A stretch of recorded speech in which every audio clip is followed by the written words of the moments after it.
આજની ધર્મકથા. પ્રણામ. એક સાધ્વીજી ભગવંત. આ શ્રેણીમાં આપણે ગઈકાલ સુધી કેટલાક સાધ્વીજી ભગવંતોના અદ્ભુત ઉદાહરણીય જીવનો જોયા. એમની તપશ્ચર્યાઓ, એમની સાધનાઓ એ આપણને ક્યાંક ને ક્યાંક અંદરથી ખળભળાટ મચાવી દે તો જ એ શ્રવણ આપણા કામનું થશે. અનુમોદના એટલે ફક્ત ગુણગાન ગાવા એવું નહીં. જે આપણી અંદરમાં પરિવર્તન ન કરે એ અનુમોદના, એ આવી લુખ્ખી અનુમોદના એ કઈ રીતે ચાલે?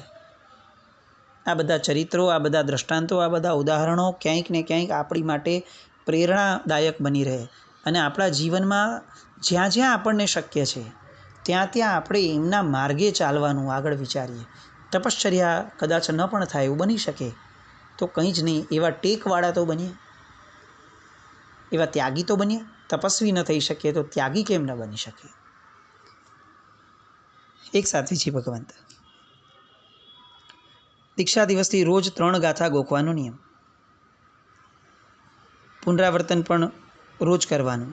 21 વર્ષનો દીક્ષા પર્યાય થયો અને 21,000 ગાથાઓ એમને ત્યારે કંઠસ્થ થઈ. એક સાધ્વીજી ભગવંત સાંચોર ગામમાં જન્મ્યા હતા. જન્મ થયો ત્યારે એમના પગ જે છે એ શરીરને ચોંટી ગયા હતા. માતાએ બધા જ ઈલાજ કરાવવા માટે પ્રયત્ન કર્યો પણ કોઈ પણ રીતે, કોઈ પણ પ્રકારે એમને સફળતા મળતી ન હતી. આચાર સંપન્ન શ્રાવકનું ઘર હતું. સાધ્વીજી ભગવંત ઘરે વહોરવા પધાર્યા અને સાધ્વીજી ભગવંતે માતાને કીધું કે એક કામ કરો, એવો સંકલ્પ કરો કે પગ છૂટા થશે તો દીક્ષા અપાવશું. માતાએ સંકલ્પ કર્યો અને સંકલ્પ ફળ્યો. પેલા સાધ્વીજી ભગવંતનું વહેણ સાચું પડ્યું અને પગ છૂટા થયા. દીક્ષા થઈ. દીક્ષાના દિવસે જ એમણે જીવનની અંદરમાં ક્યારેય પણ લીલોતરી ન વાપરવાનો સંકલ્પ કર્યો. લીલોતરીમાં ફળ પણ ન આવે ને લીંબુનું શરબત પણ ના આવે. જે આજે આપણે ઘણી જગ્યાએ હાલી નીકળ્યા છીએ કે લીંબુનું શરબત એ ક્યાં લીલોતરી છે, તો લીંબુ તો પીળું ગણાય. કાચા કેળા, પાકા કેળા આ બધી છૂટતો હોય. આ બધી જે બદીઓ આપણા સૌના જીવનમાં ધીરે ધીરે ઘૂસી રહી છે કોઈક ને કોઈક કારણસર, એ બધાને લપડાક સમાન આ બધા મહાત્માઓનું જીવન છે. આપણે એક 5 તિથિ, હવે તો 10 તિથિ 12 તિથિ પણ આપણે ક્યાં પાડવાવાળા રહ્યા. એક 5 તિથિ પાડવાની રહી, એમાં પણ આપણને લીલોતરીનો ત્યાગ ખૂટી જાય, ખૂંચી જાય. એવા સમયે આવા સાધ્વીજી ભગવંતો આ જીવન લીલોતરી ચાખી નથી. સાવ નાની ઉંમરથી થયેલી દીક્ષાઓ અને દીર્ઘ આયુષ્ય, અને તેમ છતાં પણ ક્યાંય કોઈ જાતની એમને શારીરિક અસ્વસ્થતા નહીં. લીલોતરી ન વાપરીએ તો આ થાય ને તે થાય. આ બધા સાધ્વીજી ભગવંતો એ આપણી માટે હાલતા ચાલતા ભગવાન છે કે જે આપણને પ્રેરણા આપે છે. પણ તકલીફ એ છે કે આપણને એ જીવતા ભગવાનનું પણ કંઈ સાંભળવું નથી, કારણ કે આપણે સ્વચ્છંદમાં અનંત ભવથી ભમ્યા છીએ. આ ભવમાં કેમ સ્વચ્છંદ છોડીએ? એક સાધ્વીજી ભગવંત દીક્ષા નહીં આપવા માટે પરિવારે 6 મહિના સુધી એક ઓરડામાં પૂરીને રાખ્યા હતા. 6 મહિના સુધી ઓરડામાં પૂરાઈને રહ્યા, પણ એક ક્ષણ માટે પણ એમને વિકલ્પ ન થયો કે હું પરિવારનું કહેલું માની લઉં અને લગ્ન કરી લઉં. 6 મહિના ચાલેલા આ યુદ્ધની અંદર મોહ અને એની સામે મોક્ષ, આ બંનેનો જે યુદ્ધ થયું એની અંદર છેવટે આ મોક્ષ માર્ગ જીત્યો અને 6 મહિના સુધી ઓરડામાં બંધ કરીને રાખ્યા પછીથી પરિવારે દીક્ષા આપી. અદ્ભુત ક્ષમા ગુણ અને વાત્સલ્ય ગુણના માલિક એ સાધ્વીજી ભગવંત બન્યા. એક સાધ્વીજી ભગવંત 18 વર્ષની અંદરમાં વર્ધમાન તપની 100 ઓળી પૂર્ણ કરી. 18 વર્ષની અંદરમાં. અને આ જ ગાળા દરમિયાન ઓઘ નિર્યુક્તિ, પિંડ નિર્યુક્તિ, દશવૈકાલિક, ઉત્તરાધ્યયન, આચારાંગ આદિ ગ્રંથ વાંચન કરી અને જ્ઞાનનો આનંદ તો માણ્યો જ, સાથે સાથે ઇન્દ્રિય પરાજય શતક, વૈરાગ્ય શતક, કુલક સંગ્રહ વગેરે ગ્રંથો ભણ્યા અને ભણાવ્યા. એક સાધ્વીજી ભગવંત જીવનમાં અનેક તપશ્ચર્યાઓ કરી અને પરમાત્મા પાસે એકવાર ગયા પાછલી ઉંમરમાં, અને એમણે ભગવાનને કીધું કે ભગવાન, મારે એવું તપ કરવું છે કે જે તપની અંદરમાં આપના નામસ્મરણમાં મારી આંગળી ફરતી હોય, મારો અંગૂઠો મારી આંગળી પર આપના નામસ્મરણમાં ફરતો હોય, અને પ્રભુ આપના આયુષ્ય જેટલા મારા ઉપવાસ થાય. વર્ધમાન સ્વામી ભગવાનને કરેલી આ પ્રાર્થના, બહુ જ મોટી ઉંમર, 72 ઉપવાસ સુધી પહોંચવા માટે એમણે તપ શરૂ કર્યું. અને 48મા ઉપવાસે ભગવાનના જન્મ વાંચનના દિવસે જમણો અંગૂઠો આંગળી પર ફરતો હતો, અને ઉપાશ્રયમાં બધાની વચ્ચે જન્મ વાંચનના ઉત્સવની અંદરમાં પૂજ્ય સાધ્વીજી ભગવંત એ કાળધર્મ પામ્યા. સંકલ્પનું બળ કેટલું ગજબ! એક સાધ્વીજી ભગવંત 44 વર્ષનો દીક્ષા પર્યાય પાડ્યો, અને એ 44 વર્ષના દીક્ષા પર્યાયમાં 42 વર્ષી તપ કર્યા.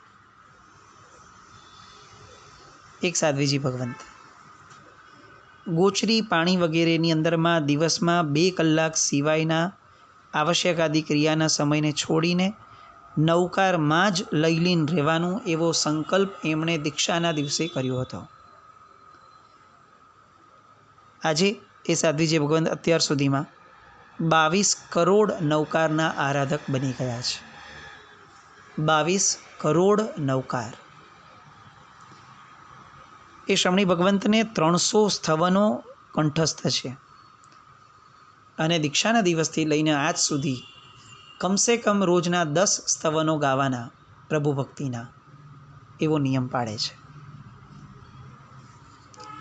એક સાધ્વીજી ભગવંત માતા અને પુત્રી બંનેવે ભેગી દીક્ષા લીધી. માતાને 48 વર્ષી તપ અને પુત્રીને એટલે કે દીકરીને 50 વર્ષી તપ થયા છે. આ વર્ષી તપની અંદરમાં કડાવી ગઈ મીઠાઈ અને સૂકા મેવોનો બંધ.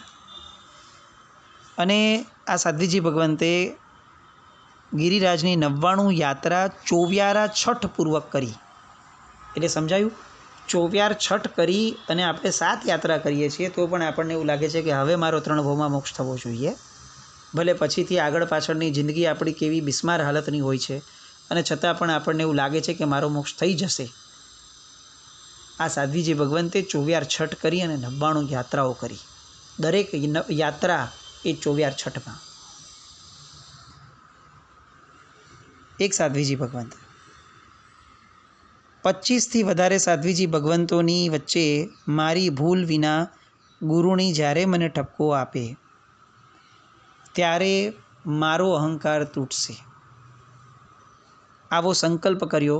અને એ ન થાય ત્યાં સુધી એમણે આ અભિગ્રહ કરવા પૂર્વક આઈમ્બિલ કર્યા.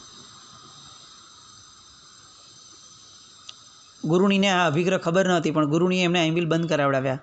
તો પછી એમણે આવો પ્રસંગ ન બને ત્યાં સુધી મગ અને કેર સિવાયના તમામ લીલા સૂકા શાકનો ત્યાગ, આવો અભિગ્રહ કર્યો. અભિગ્રહનો આશય શું? બધાની વચ્ચે મારા ગુરુણી મને ઉતારી પાડે એનાથી મોટો આનંદ શું? કારણ કે પછી હું ઈચ્છીશ તો પણ હું બધાની વચ્ચે મારા અહંકારને સાચવી જ નહીં શકું. મારા અહંકારને ઘા મારાય એનાથી રૂડું આ મનુષ્ય ભવની સાર્થકતાનું બીજું સાધન કયું બનશે? સાધ્વીજી ભગવંતો એમની આ બધી ભાવનાઓ, એમની બધી વાતો સાંભળતા સાંભળતા અરેરાટી વ્યાપી જાય આપણને કે આજે આપણા જીવનની અંદરમાં આપણે કેટલા સાધુ ભગવંતોને પૂછવા ગયા કે સાહેબ કંઈ ખપ હોય તો જણાવજો, અને આજ સુધી કેટલા સાધ્વીજી ભગવંતોને પૂછવા ગયા. એક સાધ્વીજી ભગવંત સવારે 3 વાગે જાગવાનું અને રાત્રે 10 વાગે સૂવાનું. આ સવારે 3થી લઈને રાત્રે 10 સુધીના જેટલા સમયમાં પોતે જાગે છે એટલા સમયમાં સ્વાધ્યાય કરવાનો. 76 વર્ષે પણ 12 તિથિએ આઈમ્બિલ કરતા હતા, વિશ્વવિહરમાનજીનો તપ ચાલુ હતો અને 76મે વર્ષે જ્યારે કાળધર્મ પામ્યા ત્યાં સુધી એમને રોજની 55 સ્તુતિઓ પ્રભુ સન્મુખ બોલ્યા પછીથી જ પચકાણ પારવાનો નિયમ હતો, જે અખંડ રહ્યો. પોતાના કાળધર્મના દિવસે પણ એમણે 55 સ્તુતિઓ પરમાત્મા સમક્ષ ગાઈ છે. આપણા બધાના મૃત્યુઓ કેવા, મરવા સમયની રીબામણી આપણી કેવી. છેલ્લા કેટલાય દિવસોથી હોસ્પિટલમાં હોઈએ, રીબાતા હોઈએ, વેન્ટિલેટર પર જઈએ, શ્વાસ લેવામાં તકલીફ, આ ગયું ઓલું ગયું, એક પછી એક અંગો આપણા જતા જાય. આપણા બધાના આવા મૃત્યુઓ ક્યાં, અને આવું પવિત્ર જીવન જીવનાર ભગવતી સાધ્વીજી ભગવંતોના આવા સમાધિ મૃત્યુ ક્યાં. આવા બધાની ભક્તિઓ, આવા બધાનું અનુમોદન એ જ કદાચ આપણા બધા માટે તરવાનો અમોઘ ઉપાય બની રહેશે. એક સાધ્વીજી ભગવંત 60 વર્ષનો દીક્ષા પર્યાય, આખા દીક્ષા પર્યાય દરમિયાન પૂરી મઢના પચકાણે જ એકાસણું કર્યું. એના સિવાય એક પણ વાર પૂરી મઢથી નીચું પચકાણ નથી કર્યું. એક સાધ્વીજી ભગવંત 2 બહેનોએ દીક્ષા લીધી અને ગુરુની કાળધર્મ પામ્યા નિમિત્તે 1008 પૂરો કરવાનો સંકલ્પ કર્યો. 10 જ વર્ષની અંદરમાં બંને બહેનોએ 1008ના સંકલ્પને પૂર્ણ કર્યો. મજાની વાત એ છે કે એ 1008 10 વર્ષમાં પૂરા થયા પછી બીજા 1208 આજની તારીખમાં થઈ ગયા. એક સાધ્વીજી ભગવંત 11 વાર 108 આંબિલની આરાધના, વર્ધમાન તપની 108 હોળી પ્લસ 97 હોળીની ભવ્ય આરાધના, ચાલુ હોળીમાં સિદ્ધિ તપ અને સિદ્ધિ તપની દરેક બારીમાં પારણાના બેસણાના બદલે આંબિલ. એક સાધ્વીજી ભગવંત 50 વર્ષે દીક્ષિત થયા.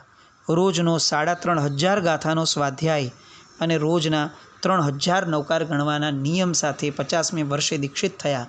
જ્યાં સુધી જીવ્યા ત્યાં સુધી અખંડપણે એમણે આ નિયમને પાળ્યો.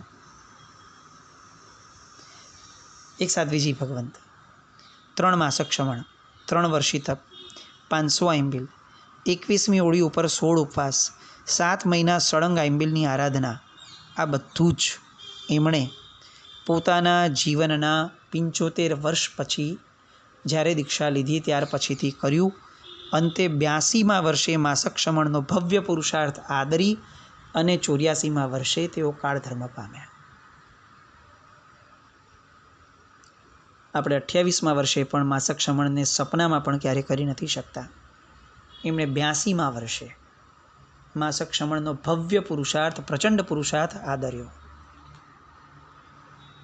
એક સાધ્વીજી ભગવંત સંસ્કૃત, પ્રાકૃત, ન્યાય, વ્યાકરણ વગેરેને અભ્યાસ કરી અને 61 વર્ષના દીક્ષા પર્યાયમાં એમણે 132 ગ્રંથો વાંચ્યા અને વંચાવ્યા. 132 ગ્રંથો. એક સાધ્વીજી ભગવંત એક જ દ્રવ્યના આંબિલ સાથે ગિરિરાજની 108 યાત્રા કરી. એક જ દ્રવ્ય વાપરવાનું અને આંબિલ કરવાનું. ચાલુ એકાંતરે ઉપવાસમાં મોતિયાનું ઓપરેશન આવ્યું. ડૉક્ટર પાસે ગયા, ડૉક્ટર સાથે કેટલીક વાતો થઈ અને એમણે ડૉક્ટરને કીધું કે જુઓ, હું ઓપરેશન કરાવવું એ મારા શરીરની જરૂરિયાત છે, પણ અમે સાધ્વીજીઓ છીએ, અમારે ત્યાં કરણ, કરાવણને અનુમોદન બધાનો ત્યાગ છે. મારે તમને કંઈ પૈસા નથી આપવાના, પણ મારા નિમિત્તે શ્રાવકો પૈસા આપશે. મારી ઈચ્છા એવી છે કે મારા નિમિત્તે જે પણ કંઈ પૈસા જાય એ પૈસા દ્વારા બહુ ભયંકર પાપ તમારા જીવનમાં ન થાય. તો કંઈક અંશે અમે એ વસ્તુમાં થોડો સંતોષ પામશું. અને સાધ્વીજી ભગવંતે સત્સંગ કરી 2 કે 3 વારમાં પેલો જે ડૉક્ટર હતો એ ડૉક્ટર પાસે આ જીવન માંસાહારનો ત્યાગ કરાવડાવ્યો. પછી એમણે મોતિયાનું ઓપરેશન કરાવડાવ્યું. શું કહેવું, કયા શબ્દો બોલવા, કઈ રીતે આ બધા મહાન આત્માઓની ત્યાગની ભાવનાઓને નવાજવી, એ આપણી ક્ષમતા નથી. એક સાધ્વીજી ભગવંત, દીક્ષા પહેલાં ફેફસામાં ઇન્ફેક્શન થયું, 2 ઓપરેશન કરાવ્યા પણ ઠેકાણું નહીં પડ્યું. 3જું ઓપરેશન થયું ત્યારે ડૉક્ટર તરફથી અડધું ફેફસું કાઢવાની વાત આવી અને એમણે સંકલ્પ કર્યો કે જો મને આ ફેફસું કાઢે છે અને આ રોગમાંથી મને મુક્તિ મળશે તો હું દીક્ષા લઈશ.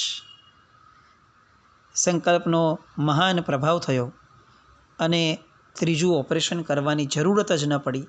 એ રોગમાંથી સ્વસ્થ થયા, 2 વર્ષની તાલીમ લીધી, દીક્ષા લીધી, આજે પણ જીવંત છે. અનાથી મુનિના વાર્તાઓને સાંભળી અને આપણે અનુમોદન કરતા રહ્યા અને આજ જગતની અંદર એવા કેટલાક સત્વશાળી જીવો છે જેઓ અનાથી મુનિની જેમ જીવી જાય છે. આ જે અનુમોદનાનો ધારણાનો ભાવ છે, અત્યારે આપણે જે 1 અઠવાડિયા માટે આ આયામમાં છીએ એ એટલા માટે જ છીએ કે આપણે સમજીએ કે આપણે આવી લુખ્ખી અનુમોદનાઓના ભાવે કંઈ જ નહીં કરી શકીએ. આપણે આપણી અનુમોદનાને પણ જીવંત બનાવવી પડશે. ખાલી ખૂબ સરસ અનુમોદના આવું બોલી અને આપણે જીવનમાં કંઈ જ નહીં મેળવી શકીએ. આપણે કંઈક કરવું પડશે. માનસિકતાની અંદરમાં બદલાવ લાવવો જ પડશે. નહીં તો આમને આમ મનુષ્ય ભાવ પૂરો થઈ જશે. આપણે એવું માનશું કે કરણ કરાવનને અનુમોદન ત્રણેયના સરખા ફળ નીપજે છે, પણ એ અનુમોદનની ડેફિનેશન અને આપણે જે અનુમોદન કરીએ છીએ એમાં કોઈ સ્નાન સૂતકનો પણ સંબંધ નહીં હોય અને આપણે એમને એમ કોરા ચાલ્યા જશું. એક સાધ્વીજી ભગવંત, 64મા વર્ષે આશ્રમણી ભગવંતે દીક્ષા સ્વીકારી. 82મા વર્ષે એમનો કાળધર્મ થયો. એમણે સમગ્ર દીક્ષા જીવન વર્ષિતપની અંદર ગાળ્યું.